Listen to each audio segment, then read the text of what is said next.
Today I just wanted to come here and talk about this idea that I keep having and it keeps coming through, and it's about remembering your divineness and stepping into who you are, and not just who you are, but who you truly are, not who you've been told to be, not who you've been conditioned to be, not who you've become the pattern to be, because we're humans of pattern and nature and habit.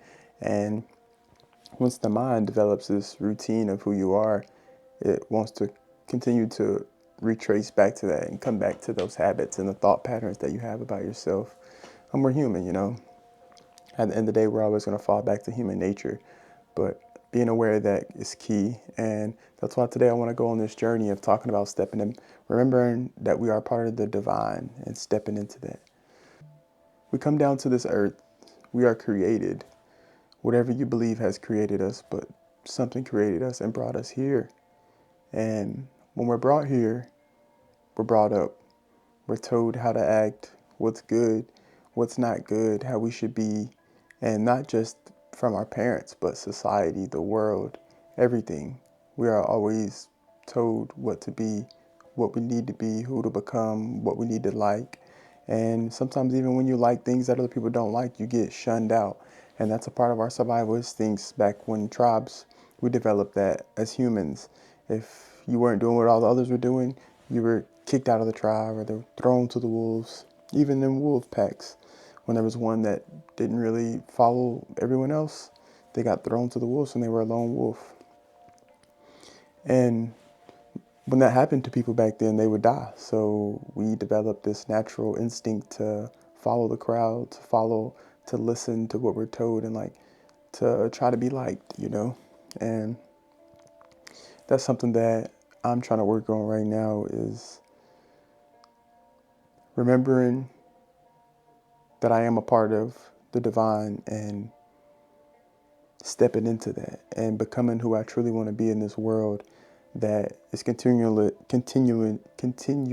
telling us who to be, continuously telling us how to live. And it's not easy, and it takes work, it takes awareness, it takes work, it takes inner work, because if you don't do that inner work and at least get a general understanding of who you are on the inside, then it is going to be hard to be able to step into who you truly are in the real world. And that's one thing I'm working on right now. I'm understanding who I really am on the inside so I can step into that in the physical world, you know? It's two different planes of existence. And once you are able to put time aside and do that inner work, learn who you are on the inside, you know, learn what you truly want to be, learn how you truly want to live, you know, not just because of any outside circumstances, any influences, people telling you how to live, but actually sitting in stillness with your divineness and sitting in stillness with your creator and whoever that is to you, sitting there and just remembering that you are divine and harnessing that energy. And, you know, even if you can put it in religious terms. In the Bible, God says, be still and know that I am God. Like, stillness is where you can find who you are, and like you can find that higher source of energy to connect to. And once you take the time and do that work, you are able to easily, I wouldn't say easily, but get more of an understanding of who you are trying to step into in this real world, you know. What to step into, what to be, what to become.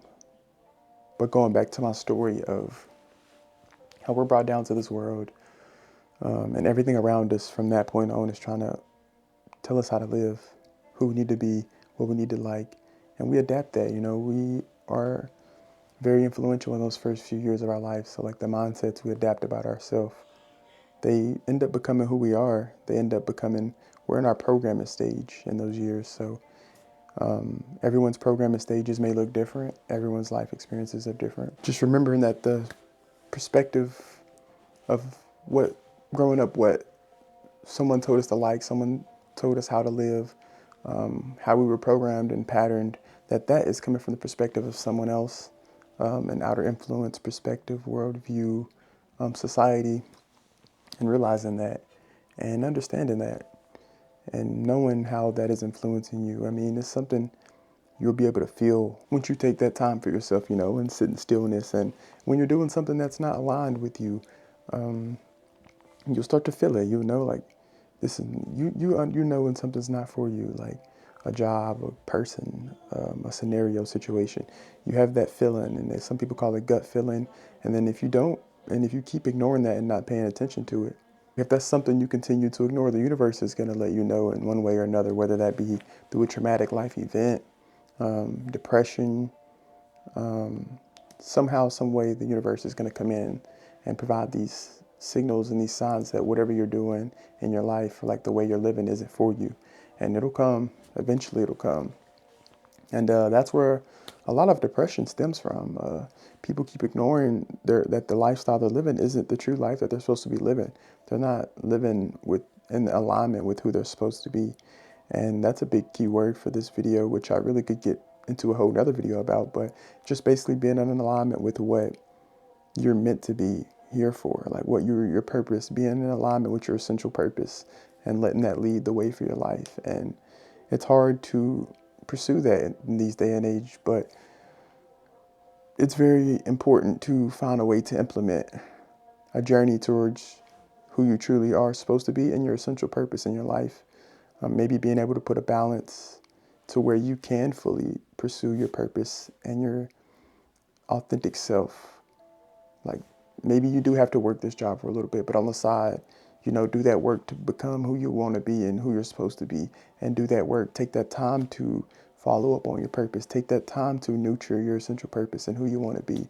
And then till you can fully, just live that authentic life. And wherever that authentic life takes you, you're living authentically. You're living true to yourself and not true of someone else, And that's something I'm working on in my journey. I'm working on, putting the time and the energy into finding my essential purpose and building that and being okay with where that takes me, being okay with knowing that if it works out and if it doesn't work out, I was my authentic self and I followed my true purpose. And I'll be okay with that. And that's something I'm working on right now. And if you have any ideas of how to, create more of a balance or this space to chase or figure out what your essential purpose is, you can leave some comments down below. Because it's something I'm continuing to work on. It's just this idea that I keep getting and keep having. It's about being still, knowing that you're divine and stepping into it and acting in your truest purpose, acting in your essential purpose, and acting in a way of living in a way of who you were sent down here to be, And that's a journey that a lot of people are on right now, and I feel like it's important that a lot of us chase this together. We need a community to find out who we are. Like, we need a community to support us when everyone else is telling us who to be. We need a community that is providing support for us to find who we're supposed to be and not telling us who to be. So that's kind of what I want to nourish here as well. Like, build that support system. Get some helping hands, man. Like, community is big. Community raises energy and vibration, so if we can all get on the same wavelength with each other to find who we are and like act in our truest way in life and live, that'll be amazing, But if you have any ideas for how people can find their essential purpose, let's start some conversations down below. I will be posting these videos and the audio on Spotify, and I'll be leaving the links down below in the videos. So if you do want to listen while you're at the gym, while you're driving, and you just want to listen to some audio, I will have these audios uploaded on Spotify. But once again, thanks for coming by. This is The Journey with Jordan. I'll see y'all next time.